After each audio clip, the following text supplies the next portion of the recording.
বিপিএলে এইটা কি করলো মোহাম্মদ নবীর ছেলে ইসাখিল।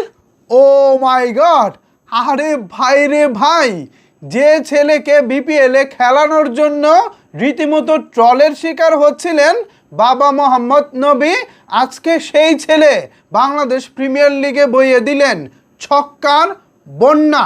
মাত্র 72 বলে 107 রানের ইনিংসটি ছিল চোখ জুড়ানো, চোখ ধাঁধানো, যেখানে ছক্কা ছিল ভাই 11টা। ইয়েস, আপনারা ঠিকই শুনতে পাচ্ছেন, 107 রানের ইনিংসে ছক্কা ছিল 11টা আর চার ছিল মাত্র 4টা। ভাই রে ভাই, হাসান ইসাখিল আফগানিস্তানের উদীয়মান একজন ক্রিকেটার, স্বীকৃত টি20 টুর্নামেন্ট বলতে এবারে তিনি বাংলাদেশ প্রিমিয়ার লিগ বিপিএল খেলতে এসেছেন। শুরুর দিকে যখন বাবা মোহাম্মদ নবীর সঙ্গে তিনি বিপিএল খেলতে এসেছেন তখন বাঙালি কি পরিমাণে ট্রল করেছিল তাকে নিয়ে। অনেকেই বলতেছিল বাবার কোঠায় সে বিপিএলে সুযোগ পেয়েছে, বাবা সুযোগ পেয়েছে বলেই এখন ছেলেকেও সাথে করে টেনে নিয়ে এসেছে। নানা রকমের ভাই টিটকারি, মস্কারি এবং ট্রল যেটা বাঙালি করে থাকে সেটা তারা করেছে।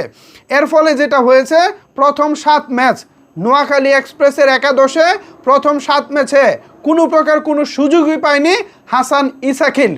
এরপর যখনই তিনি সুযোগ পেয়েছেন তখন নিজেকে এমনভাবে প্রমাণ করেছেন, এখন নোয়াখালী এক্সপ্রেস মনে হয় সত্যিকার অর্থে আফসোস করতেছে এমন একজন খেলোয়াড়কে তারা কেন বেঞ্চে বসিয়ে রেখেছিল।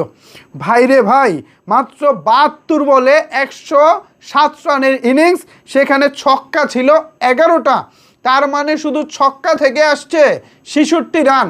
এরপর হচ্ছে 4টা 4, এখান থেকে আসছে আরও 16 রান। সো সব কিছু মিলিয়ে বুঝতেই পারছেন এটা আসলে কোন পর্যায়ে চলে গেছে। প্রায় 82 রানের মতো আসছে বাউন্ডারি থেকে আর বাকিগুলো আসছে সিঙ্গেল থেকে।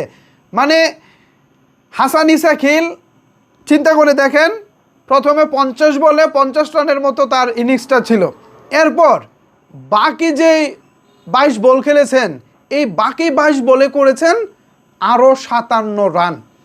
অন্যদিকে এই জায়গায় যদি বাংলাদেশি কোনো ব্যাটসম্যান হতো, ধরেন নর্মাল আমাদের বাংলাদেশ জাতীয় দলে যারা খেলে থাকে তাদের রানটা যদি 50 বলে 50 হতো, এরা দেখতেন এনার্জি লস, এরা রান নিতে পারতেছে না, দৌড়াতে পারতেছে না, হাঁপিয়ে উঠেছে, এরপর দু একটা বুল শট খেলে শেষ, দলকে বিপদে ফেলে বলগুলো খেয়ে সুন্দর করে পেভিলিয়নের দিকে হাঁটা শুরু করে।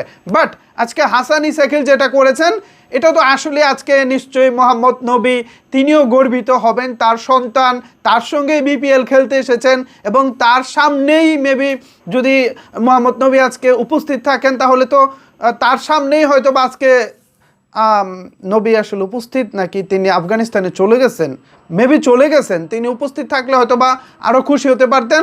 যাই হোক, অভিনন্দন হাসান ইসাখিলকে এবং মোহাম্মদ নবী আপনাকেও ধন্যবাদ জানাই যে আপনার যেই আপনি বাবা ক্রিকেটার হিসেবে আপনি যেভাবে নিজেকে বহির্বিশ্বে তুলে ধরেছেন সেম একইভাবে ছেলেকেও যে গড়েছেন এটা আজকে বোঝা গেল।